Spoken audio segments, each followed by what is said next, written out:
So my mother didn't like me. She sent me away. They called her and told her I'm not coping with boarding school. And she said she'll be fine. My heart was broken. I've told the story of I'm in boarding school struggling because I miss my mom. And they come to drop off pajamas and she leaves them with the matron and chooses not to see me. Oh no. And the matron goes, it's because you cry so much. That's why she don't want to see you. And so I become super independent and really just live a life where I'm like, I don't need her, right?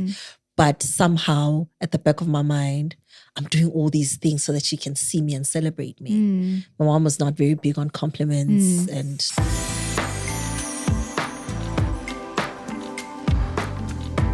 Hello, Alpha Female family, and welcome yet again to the Alpha Female podcast. To those of you who are regular, subscribed, welcome back. If you are new here, click the like and subscribe button. Today, we're having such a powerful conversation. We're talking about healing, but not healing alone, healing with our mothers. And to help me unpack this conversation is a lovely, lovely guest. Her name is Sebabatso Thulo. She is a TEDx speaker.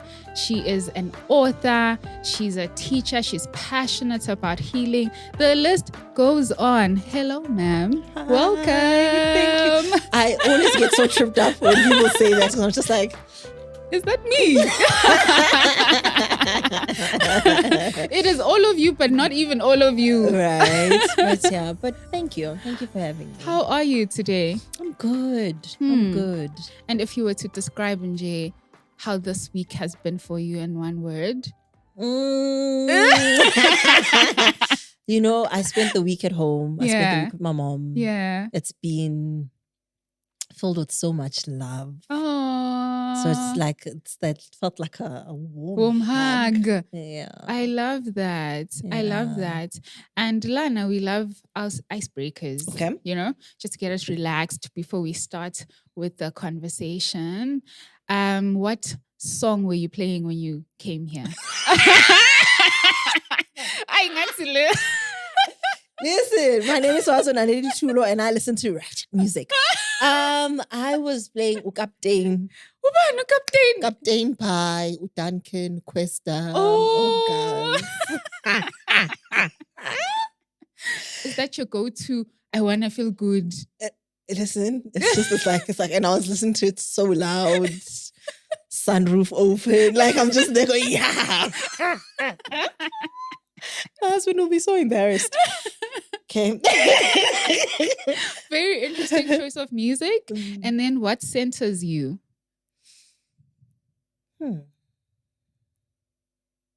Prayer. So no matter what's going on in life, Nje, that's your go-to and center of God. Prayer. That's really powerful. And if you had $1 billion, ne? So I said, see, you wake up and there's like, hey, zeros galore in your bank account. What's the first thing you're going to do? Lela, the GLE 63 in white. The GLE 63 in white. Maybe red seats even. Or maybe you might even make the seats pink. Because you have the man. Hello. GLE 63 in white, pink leather seats. And if you had to travel also anywhere in the world, money aside, where would you go? Haibo, let me tell you. I love being at home. You're a homebody. I'm not even, I don't want to go. I want to be at my mother's house. Oh. And I mean it. And I mean, like, I want to be in my mother's house. And if I had the money, I want everyone to come and be there with me. Oh, no, I love that. I love that. And I think it's a brilliant segue to actually our conversation, right? We spoke about healing with our mothers.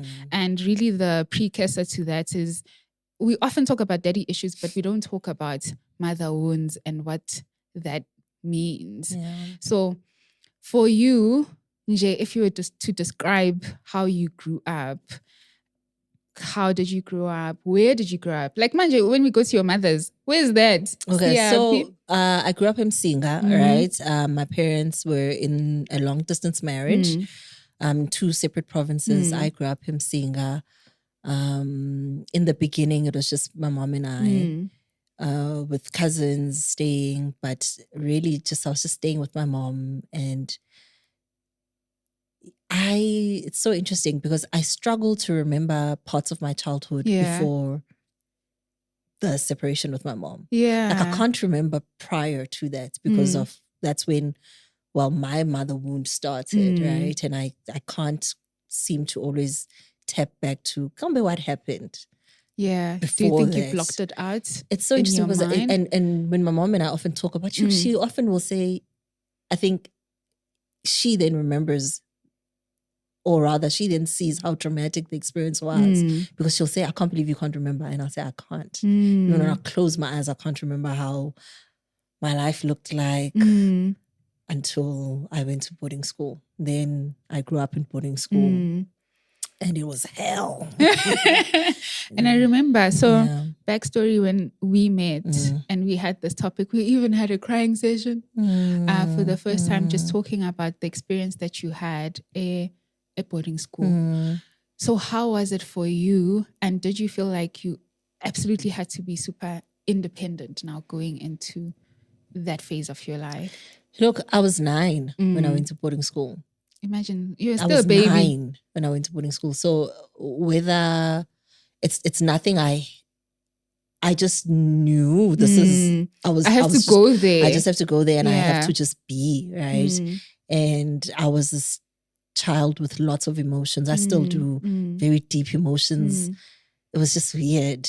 It was hard. It was, I had come from sharing a bed with my mom to sleeping alone and being in this English boarding school with like so much structure and so much, we do this at this time and so all those things and struggled. And I struggled, right? And I really struggled. I struggled to adapt. I struggled to just, I missed my mom. Yeah. I wanted my mom for a very long time and I just couldn't get out of it. Yeah. Because other children, I suppose it's expected with you, you're going to miss them for a couple of weeks and then you'll get out of it.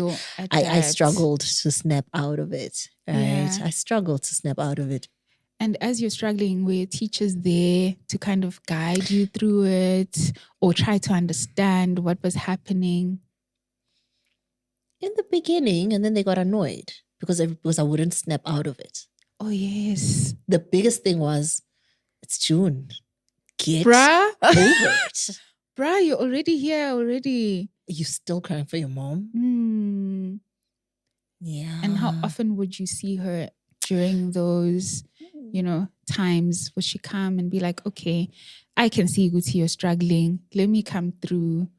Or was it you were strong? Both. So we went home. We could go home once in 3 weeks, and then we'd go to my grandmother's house, and then she'd also be there, and and then there was a lot of I snap out of it, Yeah. And eventually, did you snap out of it? Oh, I did. Then that's when I've got me. And it felt, did it feel like you just have you and you now? Oh, it was me and me. It was me and God, if I'm being fair. It was me and God, but then I had me. Oh, then I had me. So if someone were to describe you, Gesiba, like maybe the period when you were 9 years old and going through that process, and then this period where you're just like, now it's me and me, how would they describe the two of you? Yeah. That 9-year-old cried for everything. Oh. Her little heart was so broken. Oh. She was so broken. Such a, and then I went through my performance era where everything had to be excellent or it was unacceptable, right? And I think now, I spoilile man. Now I'm So I feel calm. I feel my emotions are my superpower. My ability to feel is my superpower. As I think as a 9-year-old, it was irritating and it was annoying. It was, now it's my superpower because it's I lean into it. It's how I can connect with people, and I'm comfortable. Yeah. I'm comfortable with my heart will break and it will heal and it's okay. Yeah. That's true. And how has that informed how you got into teaching, Genguk? Did it inform it at all, or did you stumble upon which parts now? The now recognizing that your emotions are your superpower, being a bit calmer? Did that drive you into teaching, or was it the other way around where you realized, Guti, ish, I went through this and I had emotional turmoil, pretty much.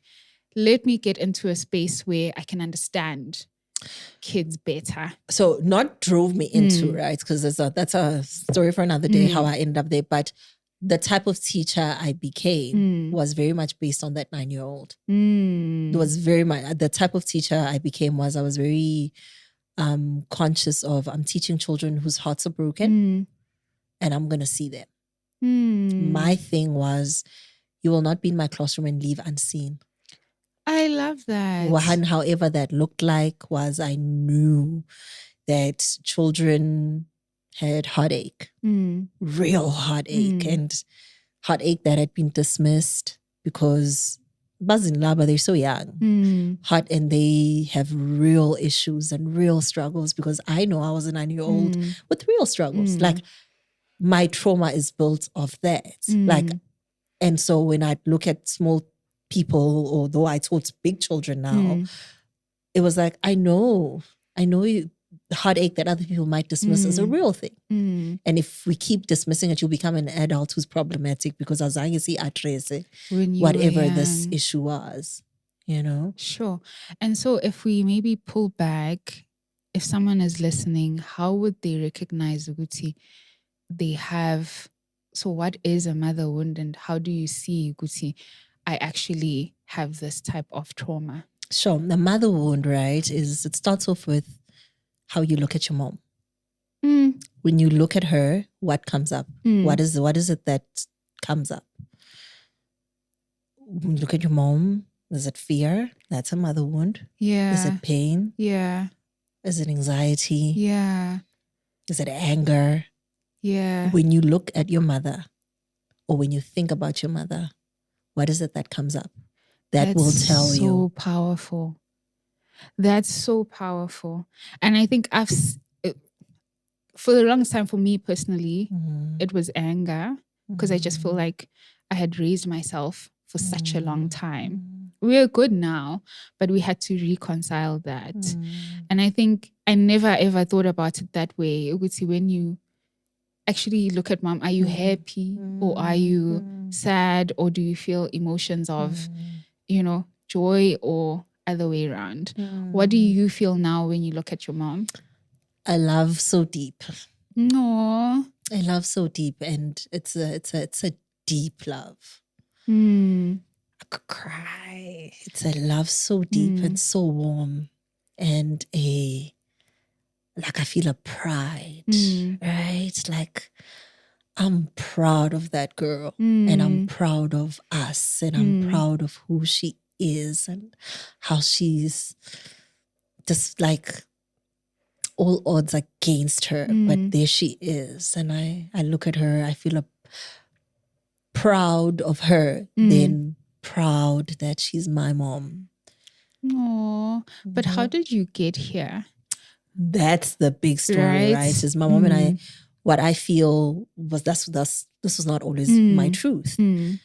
And so what happened was, I always believed that my mother didn't like me. Oh, and like is different, guys. Like and love. I think sometimes it's harder to like someone than you can love them. You can love them, but you just don't like is them. just like, so my mother didn't like me. She sent me away. They called her and told her I'm not coping with boarding school, and she said she'll be fine. My heart was broken. I've told the story of I'm in boarding school struggling because I miss my mom. And they come to drop off pajamas and she leaves them with the matron and chooses not to see me. Oh no. And the matron goes, That's it's because you heartbreaking. cry so much. That's why she don't want to see you. And so I become super independent and really just live a life where I'm like, I don't need her, right? But somehow at the back of my mind, I'm doing all these things so that she can see me and celebrate me. My mom was not very big on compliments. And so I live my life and I'm just like doing all these things. I'm great. You're a in great the kid. eyes of everyone else. But the person who I long to hear it from is not offering that. So I'm in uni and I'm now my own woman and I'm super ambitious and I'm doing all these things. And I meet a gentleman and he says to me, what are you running away from? What are you running away from? And he was the first person to say, you're not okay. Because everyone else had said, you're fine. Actually, you're amazing. You're a trailblazer. Right? And he goes, you're not okay. And I deal with the reality that I have a longing for my mom. And so what really started that healing for me was we were at a place where I remember I received a text from her and she was like, you're so cold towards me. And I was just like, I don't know how else to be because you never had that space. We don't like, I felt like you were there, but you weren't, you know. And especially when I had problems, I'd call my mom, say, I'm struggling with this. And she'll be like, you'll figure it out. Yeah. So really, right? And I do think at times they're not saying you'll figure it out from a bad place. No, it's not because at all. that's what they know. Yeah. And they've had to figure it out. And so it feels like I am making you better with this approach. And then I read Maya Angelou's Mom in Me and Mom. And I was listening to it as an audiobook. And I just listened at how she spoke about her mom and the relationship she had with her mom and how her mom was her superhero. Her mom was her soldier. Her mom believed in her. Her mom was, you know. And I remember thinking, I want that. I want that. And I long for it. And I want it and I need it. If I'm going to be the woman that I think I'm called to be, I need to be okay with my mother. We need to heal. So I started that journey. And how it literally looked like, it looked like pursuit. I started to pursue my mother as a man would do a lover, right? Hey, that's interesting. Unpack it for us. So it looked like I went home more often and I'd sit in the kitchen with her. Whatever she was doing, I started to do. I started to, so as I was spending more time with her, I was coming into the realization that my mom's a girl. She's just a girl. She's just a girl. And if we're going to heal, I'm going to have to remove her from me. So stop seeing her as just a mom. As just seeing my mother who did 1, 2, 3, 4 and see her as a woman. A woman, a person. So if I see her as a woman, I'm able to say, oh, you grew up like this. You had to raise your brothers. And you had to raise your brothers because remember, my grandmother's mom died when she was young. So she had to raise her sisters and then move on with life. So you had to raise boys after having not been raised yourself. And then God gives you this very soft daughter. And you're just like, I don't know what to do with this. She won't toughen up because she's not going to be tough because she's just this thing that breaks, right? And that was the beginning of, so I'm going to lean into, what do you like? My mother is playful. Yes. So I started to play with her. I like to play too. Yes. And really the big thing for me was when we start to pursue, it's people, Brene Brown has a saying where she says, people are very difficult to hate up close. I love that. So when you're far, I can judge you, I can, but let me really come close and sit with you.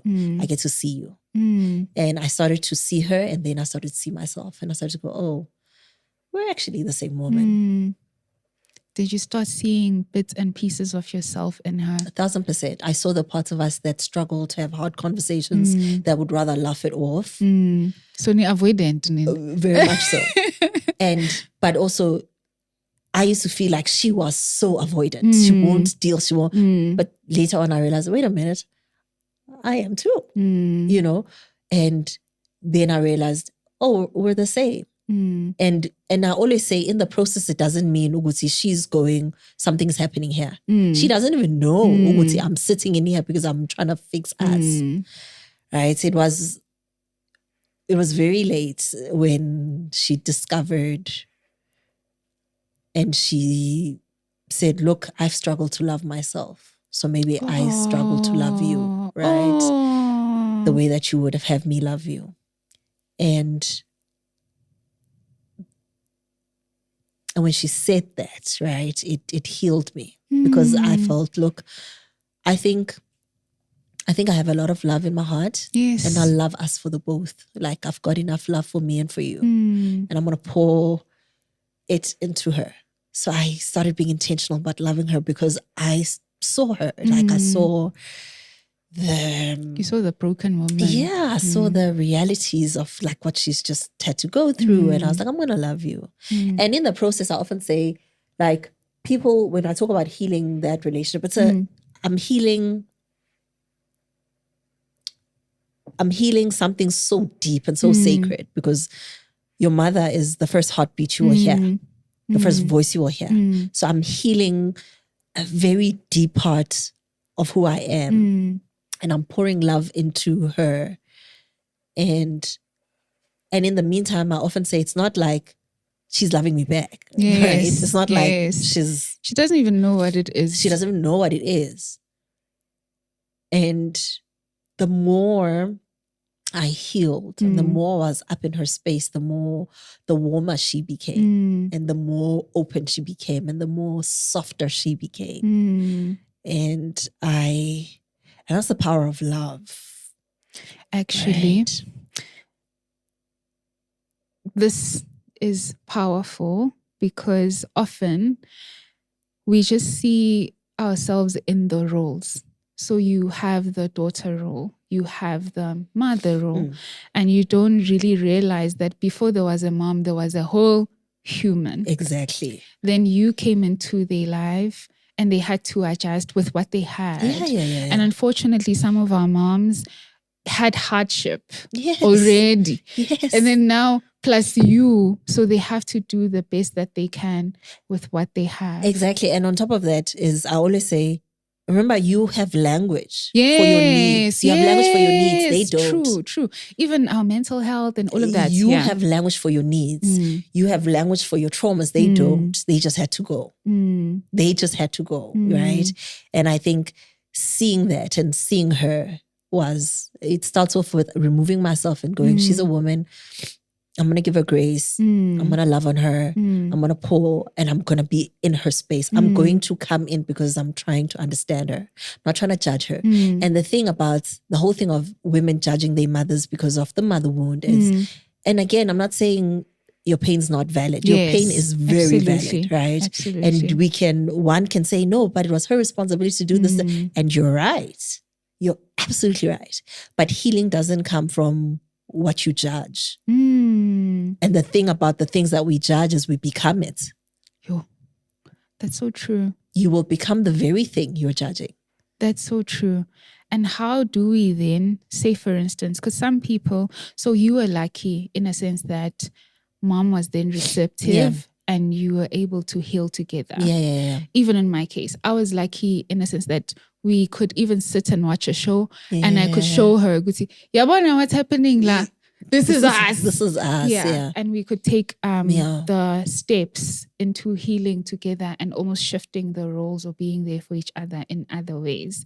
What of someone who has a strained relationship with their mom, or I'm not even talking to this person anymore. Yeah. How do you then start to try and heal that? Or if you can't, heal yourself? Yeah. So I think, I always say go back to when the heartbreak started, right? And I always want us to be very careful, right? Is I have to be very careful of when did the heartbreaks happen. The heartbreak happened when I was 10. At 10 years old, I needed my mother to do 1, 2, 3, and 4. At 30, I don't need that. True. So when I'm being self-aware, I have to be conscious of, is this the 9-year-old or is this a 30-year-old? Yeah. Is it the 9-year-old telling the 30-year-old, you don't have this? Do you get what I'm saying? So let's start there. Yeah. And then being realistic by who your mother is. That's so often tough, I think. Be realistic about the person that if she is not a nice person, which is sometimes can happen, where because of circumstances, because of what they've been through, because of they are just not nice people. Get up close to try and understand why. Right? And then be realistic about the type of relationship that you can and can't have. There are mothers who are really toxic, who if you cannot be in the same room together, for example, maybe if you're in the same room, you guys, maybe she starts saying ugly things and she hurls insults at you, that type of toxicity, where she's just not safe. You have to figure out a way of, okay, if she's not safe, could she ever be safe? Is there a door? If there is no door, then you have to then do the work of healing you. Of healing yourself, of healing that wound of when you think about her, that if she's mean to herself, right? Before she's mean to you, she's mean to herself. That's just before she's abusive to you, she's abusive to herself. I've never thought about that. It just is. I've never actually thought about that. You are a big critic of others because you're a big critic of yourself. Sure. Okay. So then that mother wound, which is, remember we start off with what do you feel when you see her? Then what should come up is heartbreak for her. That's healing. But for as long as it's still anger and it's still, we're not, until you can go toxic as she is, whatever. Again, I don't want to ever sell the story of healing will mean you and your mom are gonna be playing, you're gonna be bestie, you're gonna go on dates, because sometimes that just is not gonna happen for you. It's not possible. Because that's not who she is. Right? However, I do want to say you can have a space where when you think of your mom, you can either feel the grace and you can feel her pain and you're able to pray for her and you're able to show her love that she could never give you, or maybe sometimes that she'll never be able to give you. And Sure. That's tough. And then if tough, but also kind of challenges us, right? Because ultimately healing and working on yourself is also very important, and people have to be open to it. And your mom might not be there as yet. They may never also get there ever. But now if I'm a mother and maybe I've had certain challenges or not sometimes, how do I practice parenting with intentionality, just making sure that my child is safe and affirmed? Exactly that. Exactly that. I listened to I was listening to a podcast and this gentleman was saying, for the fact that you're even thinking, how do I? You're already a couple of steps ahead. Okay. For the fact that the lie is you don't know what type of child you're going to have. So the lie is believing that you will be so prepared, you will know it all. Yeah, true. You won't. The most prepared you can be is to heal yourself. The more you heal, the better prepared you are. I love that. The more you heal and the more you love on yourself and the more you enjoy life, the better. I know. I know that part of my relationship with my mom is that because she's happy. Her as a person. Her as a person. Her as a person. Outside of me, outside. Yes. She's a happy girl. Yes. So parts of us being able to be in our sweet spot now is because she's really happy. And I think sometimes women struggle, particularly Black women struggle with this identity. Once they have children, the child becomes their everything. Yeah. Literally, my world, my everything. And they forget to exist for themselves. Yeah. And then the child now bears the burden of being the everything. Yeah. And that becomes traumatic as well. And I think that's the work, right? When we heal ourselves and we're willing to have the conversations with ourselves and we're willing to give other people grace and we're willing to come up close. I am not a believer in cutting people off. I don't believe in that, especially when it comes to family. People, oh, family toxic, I'm going to cut them off. Just like, oh, yeah, well, you can, right? You really can. But how do you know what's going to follow you? Like, until you come up close and you go, oh, in this home we struggle with lies. Lies, then you are able to go, okay, how do I navigate when I find myself unable to tell the truth? Or the boundaries around that. Because sometimes you can come up close and then what you find is ugly, my sister. Yes. So it's just like, Eban, how do I now have boundaries around what I find? And also how do I learn from what I'm finding? And I'm very serious about us becoming the things we judge. Like I've seen people judge their mothers for staying with cheating men just for them to stay with. And because it's you. And another thing I often say is you will never heal your relationship with your mom if you think you're better than her. You're not. Okay. You're not. You are not better than your mom. Let's start there. You're not better than her. You're not. Nothing about you is better. You may have language. You may have more money. You may know more things, but you're not better than her. And if you can just, but I would never. Yeah, but you don't know what she was dealt. Like you don't know the cards that she was dealt with, right? So I always say, when you can see her as a person, and you can see, and you really are up close, and you go, I'm going to sit with this. And we talk about not wanting to pass on generational curses. Yes, absolutely. And breaking them. If breaking generational curses, how are you going to break it if you're not here to break it? If you hear what I'm saying? If you run away from it, you're not breaking a generational curse just because you left and you went to start a life. And you're part of breaking a generational curse is knowing that I'm breaking it. Yes, I'm breaking it for my offspring, but I'm also breaking it for this family. I'm going to introduce a standard where I say, I think this is how we're going to treat people here. And it will start with you. You'll show up and you will be the cousin or the aunt or the sister that every time there's a braai, you bring stuff. It doesn't matter if when they come to the house, nobody ever brings anything. Someone is going to go, how ya zulungi? She's the first one too. And that's when you put action to the That's when you're putting action to the change. That's when, and we go, someone, and maybe not with this generation, maybe the other ones that are coming up, they're going to go, this is normal. This is normal.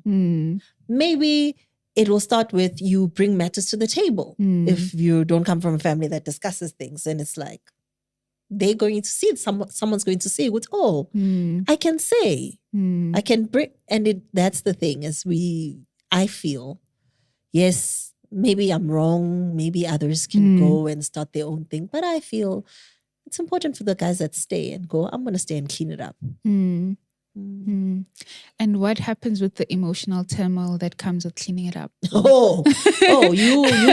And again, the thing about healing is you think you've healed, then they knock you, like you're not going to, so here's the thing. You're going to, suppose you have a family member and you have to constantly send them money. You're not going to say, if I keep giving them money to show that I want them to build and to move out, they're going to stop asking. Maybe if I put the roof and the whatever, they're going to stop asking. No, because they don't get it. Remember, you're the one that's healing, not everybody else. So that's So as you're healing, you're going to have to heal and give grace. Because as you're healing, there is a wound that's going to, like, they're going to keep stabbing on it. And you go, just close that. And it's going to, hence, I thought we were doing so well. I thought we were doing so well. And then you're like, oh, we're not. Kandi, we're back to, you know? And hence, healing is a lifelong journey. It's eternal. And not linear. You know? And I think that's why it can't be done from a place that's not authentic, because it's going to kill you. And then also, is this why you wrote your book? Yes. I wrote my book from a place of, I was watching the children in the classroom come, and I was like, it's not a money issue, because I taught children from different backgrounds.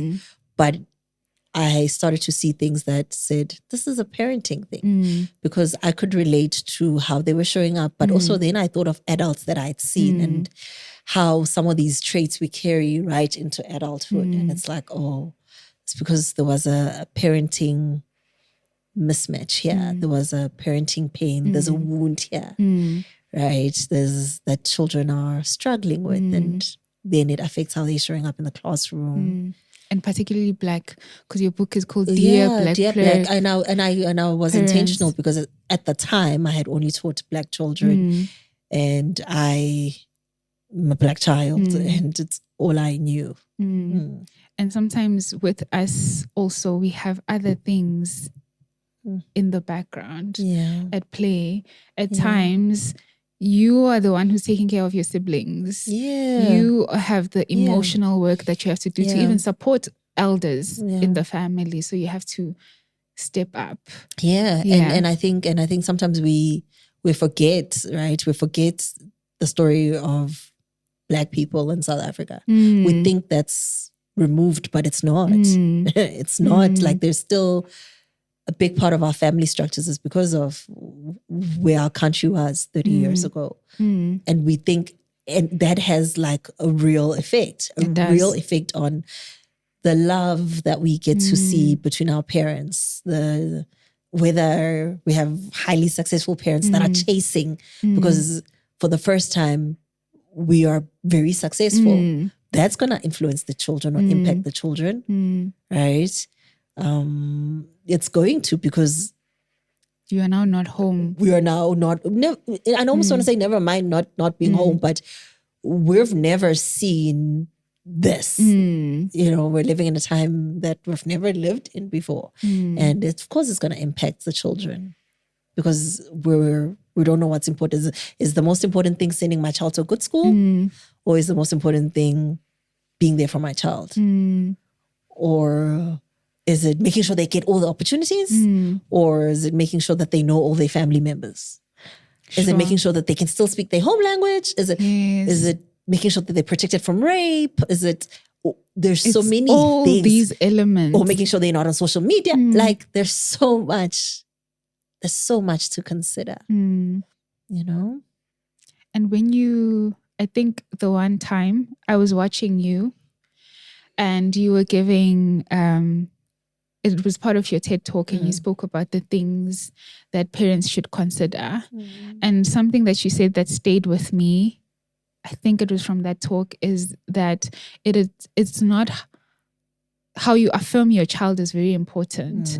So if you affirm what they do, they become like us. They'll do more of the thing you've affirmed, right? Yes. If you affirm who they are, that's completely different. Yeah. So if you were to unpack that for us, because for some of us that are A-type, we're always chasing the things, the accolades, the rewards, because you were rewarded for it. Yeah.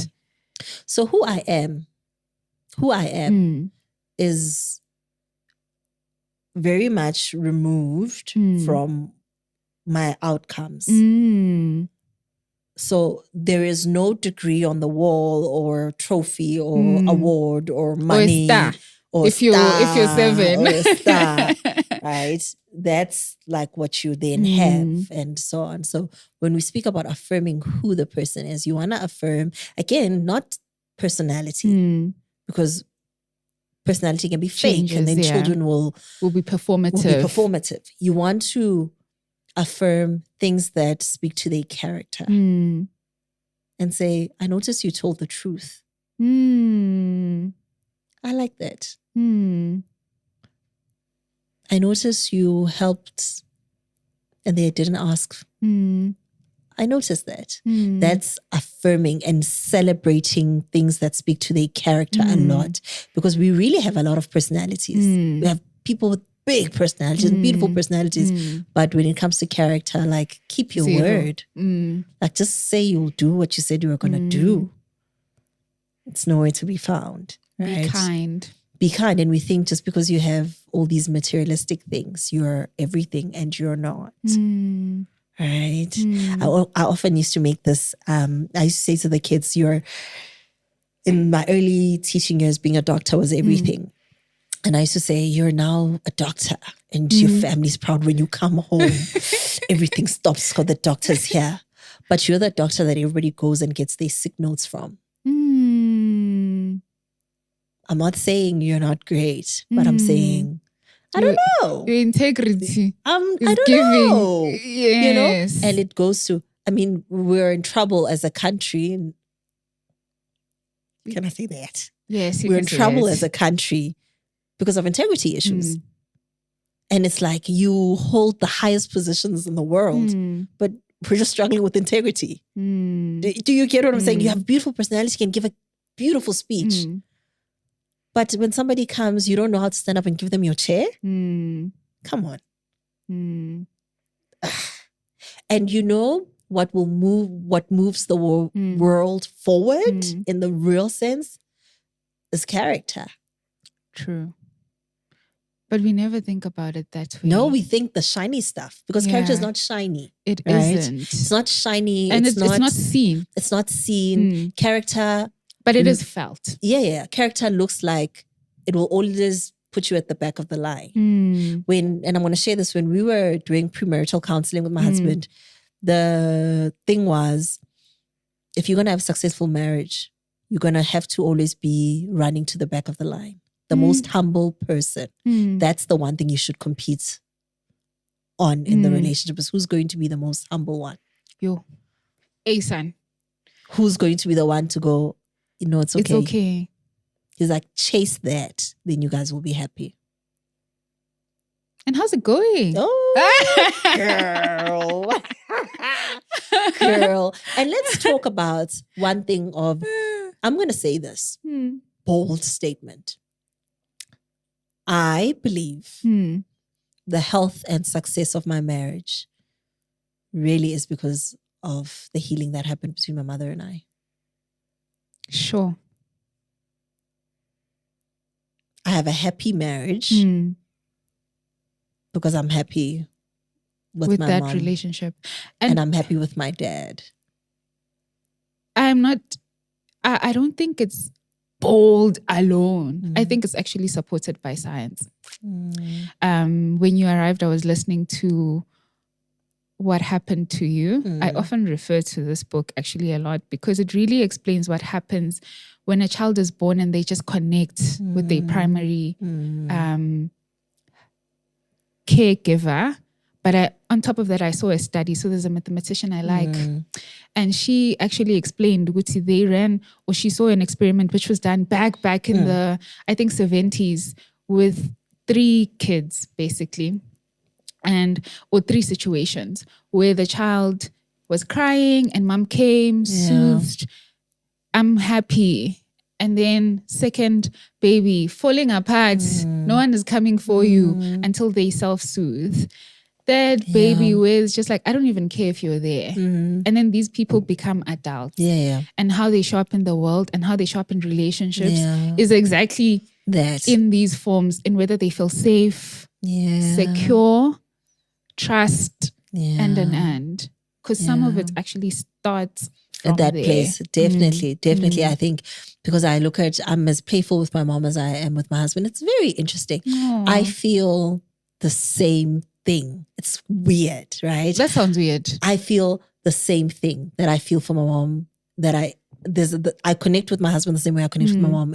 I don't know how to explain it just, I mean like the playfulness, that I can be but myself. also safety, I think. Safety. You feel safe. I feel very safe. I wish that on all women.